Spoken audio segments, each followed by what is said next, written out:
Capítulo 3 do livro A Crise do Mundo Moderno, do René Guénon. Conhecimento e ação.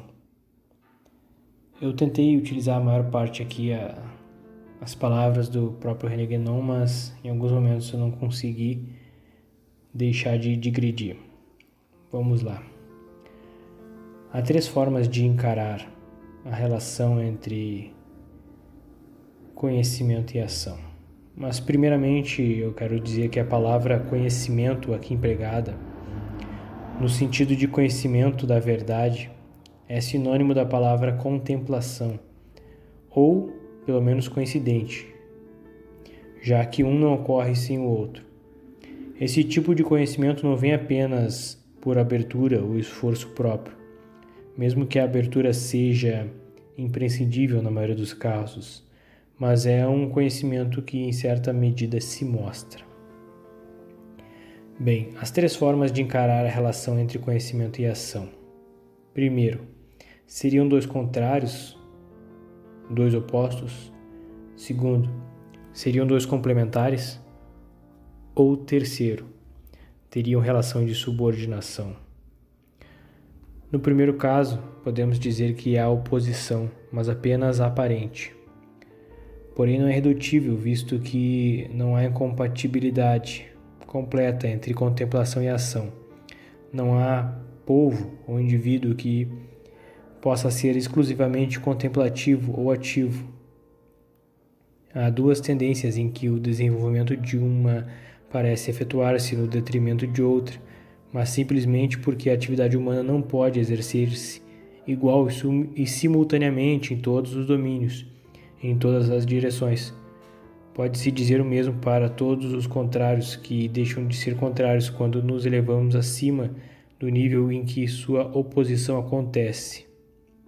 Bom, aqui é a primeira digressão, né? Como exemplo, eu posso citar o próprio socialismo e liberalismo econômico, que na verdade são 2 opostos de um mesmo materialismo, ambos buscando uma realização nas coisas terrenas. Quem diz oposição diz desarmonia, algo que só pode existir sobre um ponto de vista limitado. No segundo caso, ao colocar a contemplação e a ação como complementares, temos a oposição conciliada e resolvida. 2 elementos que se completam e se apoiam constituem a dupla atividade, interior e exterior, de um único ser, seja um homem, seja a humanidade encarada coletivamente. Essa concepção é mais satisfatória, mas somos tentados a colocar contemplação e ação no mesmo plano, sem pôr a questão da superioridade de uma em relação à outra. O que importa não é o problema da predominância de uma sobre a outra de fato, que é afinal questão de natureza própria, de um homem ou um povo, mas aqui o que importa é a predominância de direito.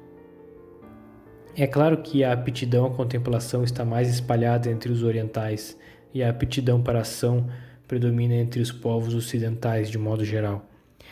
E a supremacia da contemplação não é de modo nenhum baseado sobre o número, como podemos ver na Idade Média, onde a disposição natural para a ação existente entre os ocidentais não os impedia de reconhecer a superioridade da contemplação. Acontece que o espírito ocidental moderno, não contente em proclamar em todas as ocasiões a superioridade da ação, chegou ao ponto de a tornar sua preocupação exclusiva e de negar todo o valor à contemplação, cuja natureza ignora ou desconhece inteiramente. As antigas doutrinas ocidentais afirmavam que a contemplação é superior à ação, como o imutável é superior à mudança. A ação, sendo apenas uma modificação transitória e momentânea do ser, não poderia ter em si mesmo o seu princípio e sua razão suficiente. Se ela não se liga a um princípio que está além do seu domínio contingente, é apenas pura ilusão. Os ocidentais modernos, em matéria de conhecimento, não veem mais do que o conhecimento racional e discursivo, portanto indireto e imperfeito, algo que se poderia chamar de conhecimento por reflexo. e apreciam cada vez mais esse conhecimento na medida que ele pode servir para fins práticos.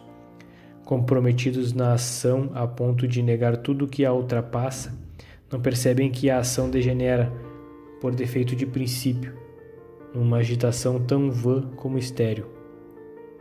É este o caráter mais visível da época moderna: necessidade de ação incessante, de contínua mudança e de velocidade sempre crescente.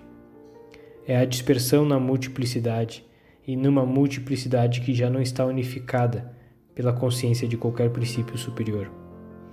Na vida corrente, assim como nos conceitos científicos, é a análise levada ao extremo, a divisão indefinida, uma verdadeira desagregação da atividade humana em todas as ordens em que se exerça, e daí a inaptidão para a síntese, a impossibilidade de qualquer concentração, tão surpreendente aos olhos dos orientais. Na ordem científica, vemos a pesquisa pela pesquisa, a sucessão cada vez mais rápida de teorias e de hipóteses sem fundamento, que, mal se levantam, desmoronam-se para serem substituídas por outras que durarão ainda menos.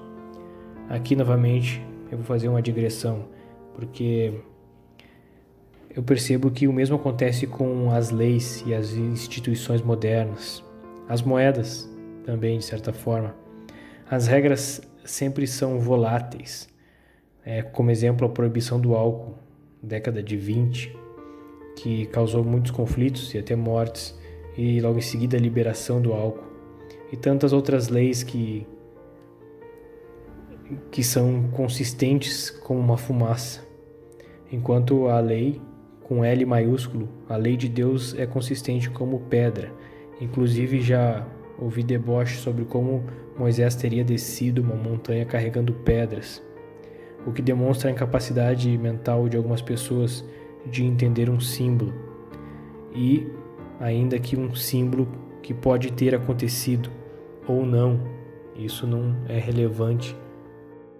Voltando às palavras do Guénon, a maior parte dos nossos contemporâneos deleita-se com esta desordem em que vem uma espécie de imagem exteriorizada da sua própria mentalidade.